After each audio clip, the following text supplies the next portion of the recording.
I'm Aryeh Schwartz, along with my co-host, Rachel Galligan, and welcome to the Winsidr show, where it's all about the W.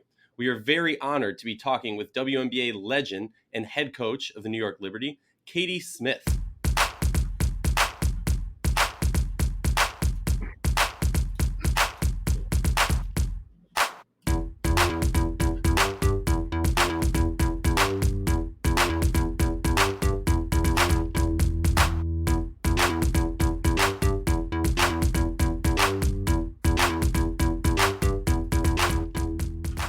If you like our show, please consider joining our Patreon community. For less than a cup of coffee a month, you can directly show support for the hard work we do covering the W.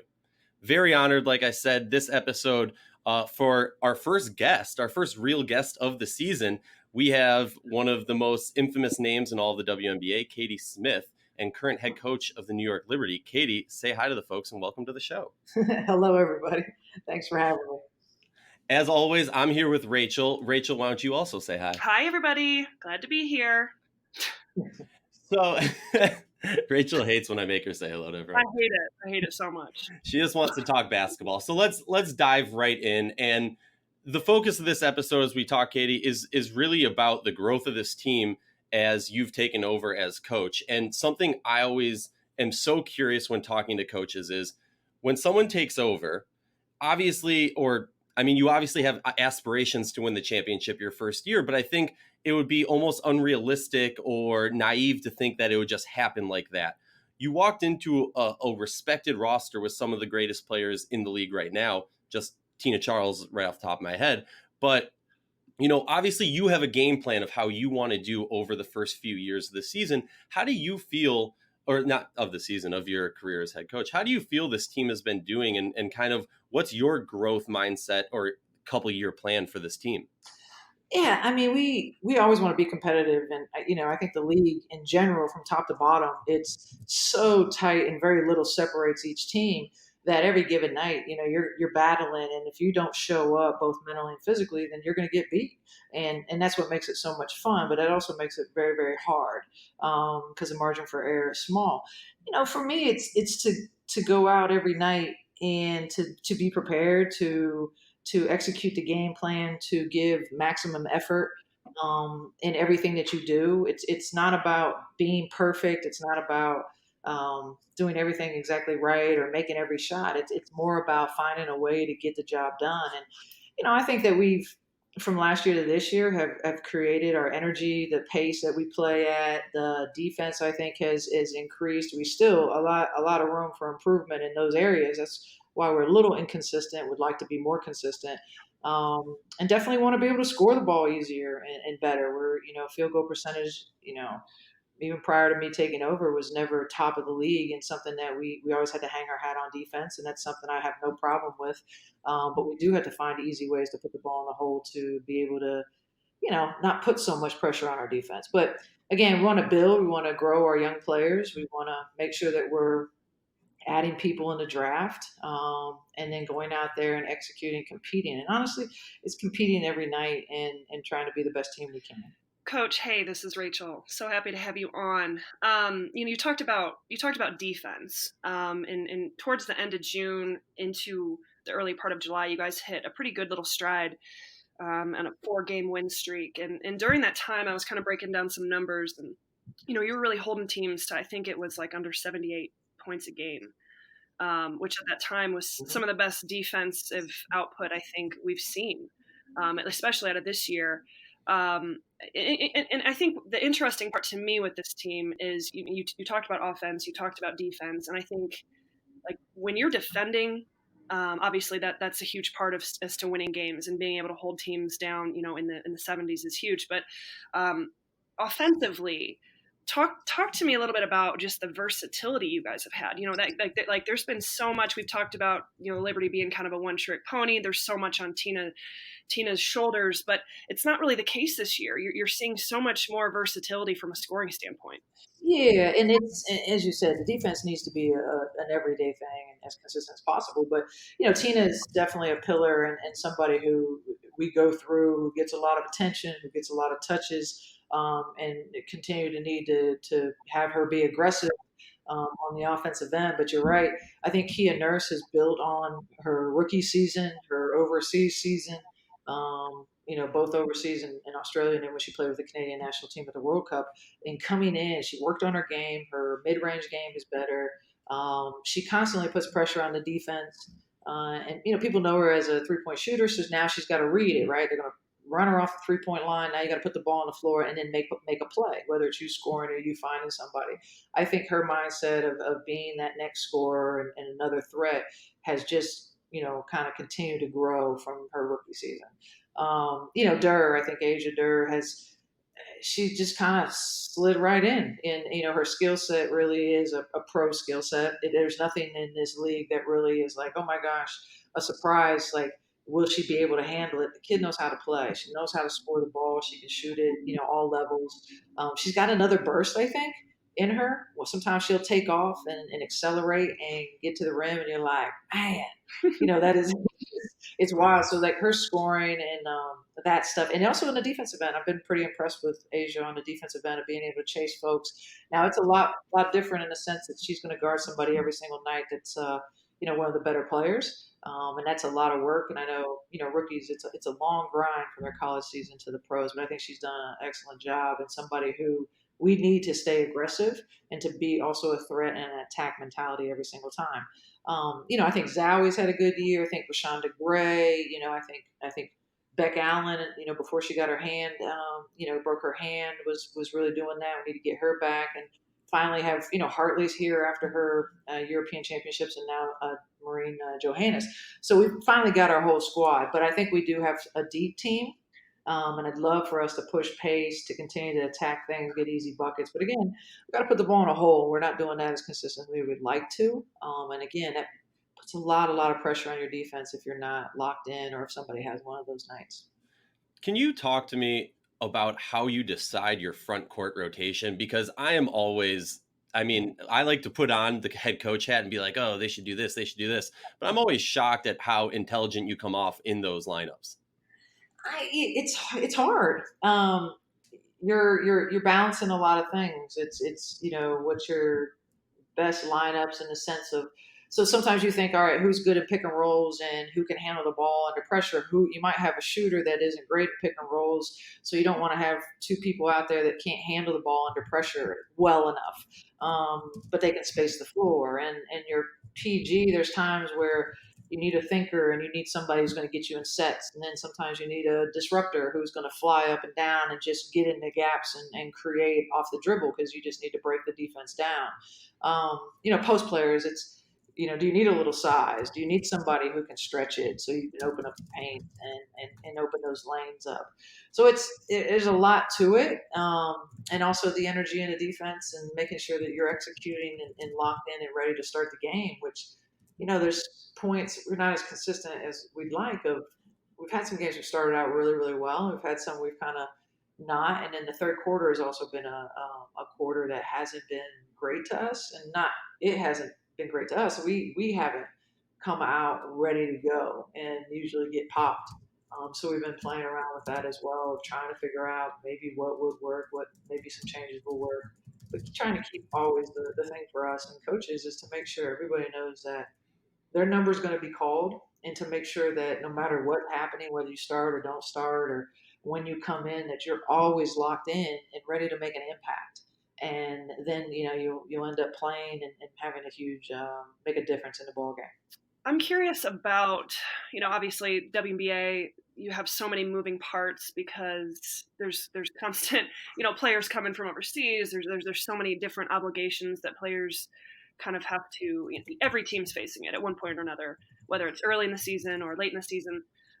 You talked about Zowie B. She's really stepped it up to another level, especially in certain games. But how much has that affected you? I mean, you guys hit that bit of a stride there, those 4 games, and then she's been gone. Hartley's been gone. When you have players coming in and out, how much does that affect this team in particular? Kind of your, not necessarily chemistry, but just kind of the flow you guys feel. Has that been a big adjustment with them returning to the team? Yeah, it is an adjustment. It's not it's not something I really think about because I feel like being a player or being around sports this whole time, it's kind of nature of the beast, right? People get hurt, they leave the team, people get healthy, they come back. It's just like this. You're somewhat used to the next man up. So I approach it that way, where it's like, all right, it's an opportunity for the next person to get minutes, and for them to earn that spot and to show what they can do, and while in their absence. It is an adjustment because then when they come home, you have to kind of teach the offenses that you were already taught, and maybe new stuff you put in, and then the rotations change. Some people, Johannes hadn't been here. Bria was here for a little bit and left. Zowie was here and left. So you do end up getting in a little bit of a rhythm with who you have. And it is disrupted when people come back, not in a bad way. It's just that there's another rhythm and a rotation and a style that you've got to kind of get back to, honing it in and get everybody on the same page or allow them to have time together. So it's not easy for any of us because all of us kind of deal with it, each team. But I think there is a point when everybody like your team changes, whether people leave or they come back. That takes a minute for it to get going again, and everybody kind of clicking on all cylinders. So something that I wanted to ask, and I feel we'd be remiss if we didn't. There's been a lot of talk about Winsidr, and I think a lot of conspiracy theories, you might even say. And I think it stemmed from some people noticing that she wasn't on an injury list before the game and after the game. They saw her on the injury list, and people love to roll with this. Can you once and for all speak to that and tell us what's on your mind about that? Yeah, no, it's crazy how it can kind of take a life of its own. But honestly, it's literally a communication gap of, Asia Dur had a groin strain. Got it in the Vegas game, and literally we're going day to day because strains are those type of injuries that they they're their own thing for each person. So it really was a game time decision. Didn't know if she was going to play or not play, and obviously didn't. It didn't get everything done. So just a communication gap, and she's just been trying to work her way back into getting into, feeling well enough to get into a game. Nah, she's nothing. She's been an amazing kid, and a kid, I guess she is. But she's honestly just a super human being, and is ready, just chomping at the bit to get back. Coach, we appreciate you clearing that up once and for all. It's nice to have to put that to rest. I'm sure. Make Yeah. sure that we help clear the air in that as well. But you know me. Back to my basketball talk. I'm really curious just about this team. I have been very vocal about you guys being one of the most dangerous teams in the league. I had a lot of people want to come at me, but I don't think they understand what I'm really saying. You guys impress me because I think at any given night you can beat anyone, and I know that's the case with the league in general. It is, but at the same time, I don't think you could have necessarily said that last year. At least every night with this team, and obviously the makeup of other teams. But I really feel like this Liberty team, when you guys are clicking on all cylinders and playing well, you can run through anybody from top to bottom. And so that's why, in my opinion, I did say that just for all the listeners for the 800th time. That's why I feel that way about the Liberty. But I want to ask you just personally, when you guys are playing at full capacity, when you guys are clicking on all cylinders, what does that look like? Like, what are the things you guys have to do well to be successful? Yeah, and I agree. Like even when we had folks gone, and I still felt like we should win every night. And the reason I do feel like our team is a versatile team. I think we have bigs that can guard and go up against a Griner and Cam Beige and Asia Wilson, and they're big. I mean, they're foes that are tough to battle, but I think we have people who can match up. And if we are locked in and playing hard and meeting people early, and flying around, I think we can guard them. I also feel like we have bigs and guards that can switch. We can switch with a Seattle or Deladon and be able to keep people in front and do that. So I think defensively we match up well with a lot of different styles. I think we can pound it inside on the offensive end. I think we can stretch the floor, and we have guards that can knock down. We don't have a lot of big guards, but Beck Allen has proven to be a really good post up guard with her length. We have some shooters. We have a couple guards that can break down the defense. So I think we have positions and pieces and can score in a variety of ways. But I also think we can guard in a variety of ways too, depending on the style that people play. Now, the biggest thing for us is the effort and the focus every night, and that's where we need to be more consistent. And it's defense is just about flying around and covering for each other and giving it all you got, and then finishing it off with a rebound. And that's something that we are inconsistent on. And then on the offensive end, we got to push tempo, but we got to take care of the basketball, which is another piece for us that games that we've done well at, we've, have success. And in other games, it hasn't been real pretty. So again, the concentration on the offensive end, but the reason why I agree with you, but again, we have to show up every night and do it, is consistency is a big piece, but I do think we have a versatility on both ends to be able to kind of attack people or take away things or at least match up well enough with almost every team in some way. Well, then looking ahead, you've got a big one tomorrow, hosting the Sparks at home. The Sparks are an interesting team because they've obviously had a great deal of adversity amongst their roster and injuries, and coming off a pretty solid win last night against the Wings, or yesterday against the Wings. I'm curious, that matchup, kind of without giving away all your tricks, all of your secrets. What are some keys to that one that we can give the listeners headed into that game? Yeah, and I watched a little bit of that. Dallas, I mean, they play hard on the Right. defensive end, flying around and rebounding. I mean, they were in. I mean, they could have, should have, would have. Probably could have got out of there with a win, but they played really, really hard. So for tomorrow, for us, is we gotta bring the effort on the defensive end. Like Chelsea Gray is one of the best point guards in the world. Not only finding people and throwing passes and seeing stuff that you don't think you see, and then also being able to hit big shots when needed. I mean, she literally is. When you say, "What do they run and get end the game?" When they need a bucket, it's get it to Chelsea Gray. Yeah. And Every time. it's a one-on-one. She's got that high release fadeaway shot that she hits, or if you put too much attention or your ball watch, she's finding somebody else. And she is really a problem, and just is just so savvy.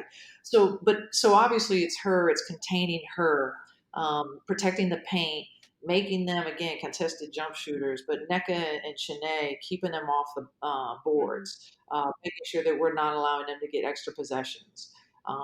So those are two areas, and then taking care of the basketball and going at them, challenging them, not allowing, don't get caught up in being a jump shooting team. They fly around pretty well and get their hands on a lot of things, but we need to attack them and take it at them. They're not deep. They're not big, but we need to be strong with it and go at them on the offensive end in all the ways, inside, outside. But defensively, we got to get back, make them play against, bodies, put bodies in front of Chelsea Gray, in front of, make sure we know where the shooters are with Mabry, and then make sure that we're having Chanae and Nneka and Kalani Brown shoot over us, taking shots over us, and not getting easy buckets at the rim.